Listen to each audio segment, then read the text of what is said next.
Beijing Olympics में विजेंदर सिंह ने भारत को दिलाया था कांस्य पदक और इसके बाद एशियन और कॉमनवेल्थ गेम्स में भारतीय मुक्केबाजों ने किया दमदार प्रदर्शन। साल 2012 की शुरुआत हुई तो सबकी नजरें गड़ी थी ओलंपिक्स पर और इस बार ओलंपिक्स में जिन खेलों में सबसे दमदार प्रदर्शन की उम्मीद की जा रही थी उनमें सबसे ऊपर था मुक्केबाजी का खेल। साल 2012 की शुरुआत से पहले ही भारत के 4 मुक्केबाज 2011 में हुई वर्ल्ड बॉक्सिंग चैंपियनशिप में दमदार प्रदर्शन कर ओलंपिक्स में अपनी जगह पक्की कर चुके थे। ये 4 मुक्केबाज थे विकास कृष्ण, जय भगवान, मनोज कुमार और एल देवेंद्र सिंह। इन चारों मुक्केबाजों ने तो ओलंपिक्स में जगह बना ली थी, लेकिन अभी उम्मीद थी कि भारत के कुछ और मुक्केबाज भी ओलंपिक्स के लिए क्वालिफाई करेंगे और जिन मुक्केबाजों से ओलंपिक्स के लिए क्वालिफाई करने की सबसे ज्यादा उम्मीद थी उनमें शामिल थे बीजिंग ओलंपिक्स के कांस्य पदक विजेता Vijender Singh. We started the new year with a fantastic note, having 4 boxers already qualified for London Olympics 2012. But we were little worried that Vijender has not qualified. He was there. But internally, me and my colleagues were very confident that Vijender will make it. Though at times Vijender would say that it is going to be tough.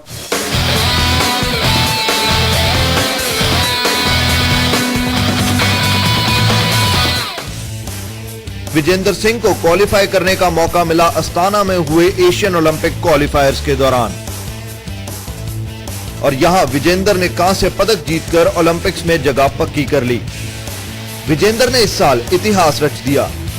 London का ticket पक्का करने के साथ ही विजेंदर भारत की ओर से लगातार 3 बार Olympics के लिए क्वालिफाई करने वाले पहले मुक्केबाज बन गए। एक ओर विजेंदर ने इतिहास रचा तो दूसरी ओर भारत के 18 वर्षीय युवा मुक्केबाज शिव थापा ने भी इतिहास रच डाला। 56 किलोग्राम भार वर्ग में शिवा ओलंपिक्स के लिए क्वालिफाई करने के साथ ही बन गए ओलंपिक्स में जगह बनाने वाले भारत के सबसे युवा मुक्केबाज और इसी चैंपियनशिप में भारत को मिली ओलंपिक्स की अपनी 7वीं पुरुष वर्ग की एंट्री। 81 किलोग्राम भार वर्ग में भारत के सुमित सांगवान ने भी लंदन ओलंपिक्स के लिए क्वालिफाई कर लिया। Everybody was stunned when these boys performed, like Devendra in World Championship, Shiva Thapa with a gold, Sumit Sagwan with a gold. तो performance बहुत ही उम्दा थी and having 7 boxers qualified for Olympics, we were in very high spirits and very positive to give a good account of ourselves in Olympics. अब London के लिए qualify कर चुके भारत के मुक्केबाजों में शामिल थे एल देवेंद्र सिंह, शिव थापा, जय भगवान, मनोज कुमार, विकास कृष्ण, विजेंदर सिंह और सुमित सांगवान। लेकिन अभी कुछ कमी थी। इस बार लंदन ओलंपिक्स में महिला मुक्केबाजी भी शामिल की गई थी और इस श्रेणी में भारत के लिए लंदन का टिकट हासिल किया एमसी मैरी कॉम ने।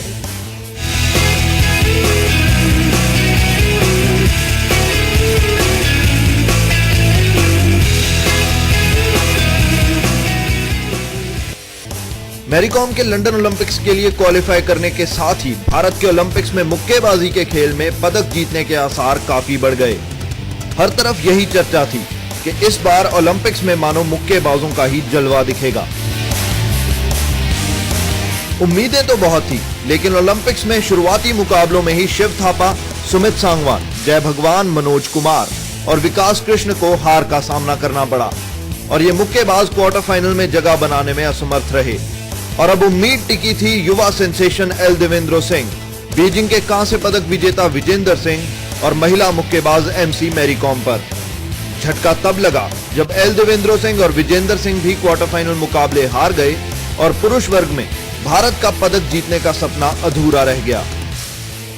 लेकिन इस पदक का सपना पूरा किया मैग्निफिसेंट मैरी के नाम से जानी जाने वाली भारत की 5 बार की विश्व चैंपियन महिला मुक्केबाज एमसी मैरी कॉम ने।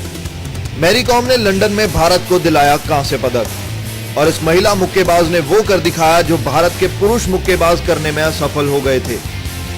Performance of all these boxers have been very, very stunning, very good. You saw Vijender, you saw Devendra, you saw Shiva, all other boys have been really, really superb. With so many expectations and the countrymen had so many expectations from us, we couldn't strike a medal. which was almost sure for us. But I'm very happy and very thankful to the women group, Mary Kom, who kept our flag flying and got us a medal, and this being a consecutive second Olympics where India has won a medal. और इसी तरह खत्म हुआ इस बार के Olympics में भारतीय मुक्केबाजों की पदकों की दौड़ का सफर।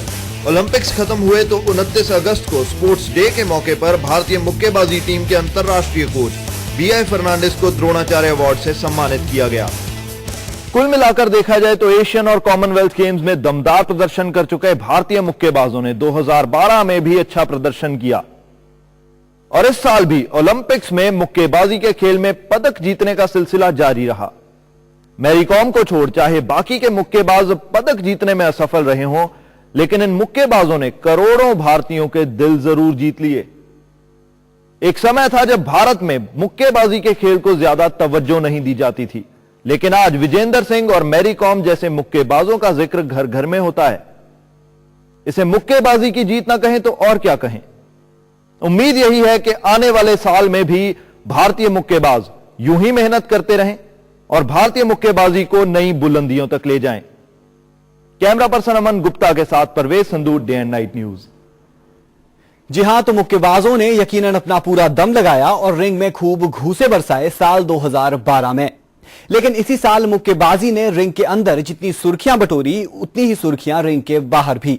आइए देखते हैं कि रिंग के बाहर कैसे हुई राजनीति, किसका हुआ नुकसान तो किसे मिला फायदा।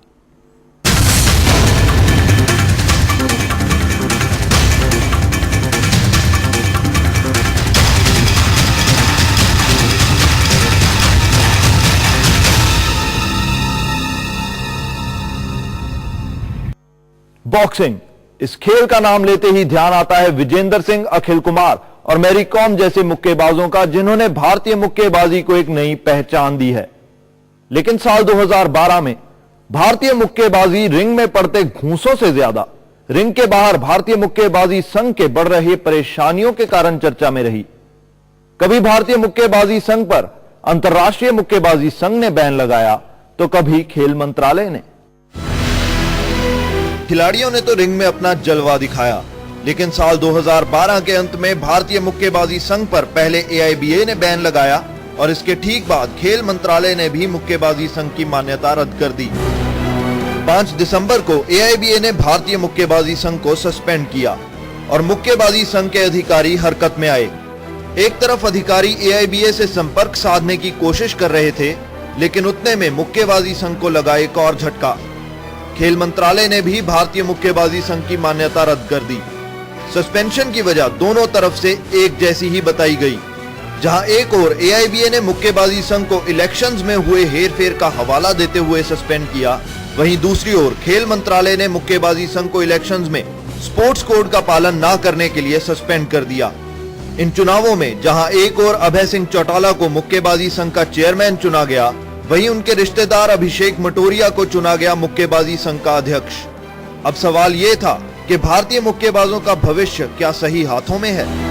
साल खत्म होने को है, लेकिन भारतीय मुक्केबाजी संघ पर लगा बैन अभी उठाया नहीं गया है और इस बैन के चलते मुक्केबाजों की बड़ी प्रतियोगिताओं में पार्टिसिपेशन कैसे हो, इस पर सवाल उठ रहे हैं। खेल मंत्रालय और अंतर्राष्ट्रीय संघ ने तो अपने फैसले सुना दिए, लेकिन दूसरी ओर अधिकारियों पर इसका ज्यादा प्रभाव पड़ता नजर नहीं आया और इन फैसलों तले भी पिसते नजर आ रहे हैं दिन रात मेहनत कर रहे खिलाड़ी। जब खिलाड़ी रिंग में मेहनत करते हुए कोई कसर नहीं छोड़ते, तो अधिकारी क्यों उनकी मेहनत पर पानी फेर रहे हैं? हम इस समय खड़े हैं पटियाला के नेशनल इंस्टीट्यूट ऑफ स्पोर्ट्स के सामने। ये वो जगह है जहां भारतीय मुक्केबाज नेशनल कैंप्स के दौरान खूब मेहनत करते हैं और खूब पसीना भी बहाते हैं। लेकिन सोचने वाली बात यह है कि अगर भारतीय मुक्केबाज मेहनत करते हुए कोई कसर नहीं छोड़ रहे, तो अधिकारी क्यों उनकी मेहनत पर पानी फेरने में लगे हुए हैं? अब देखना यह है कि साल 2013 अपने साथ भारतीय मुक्केबाजों के लिए कोई सुखद समाचार लेकर आता है या अधिकारियों को परेशान करने वाली कोई खबर लेकर आता है।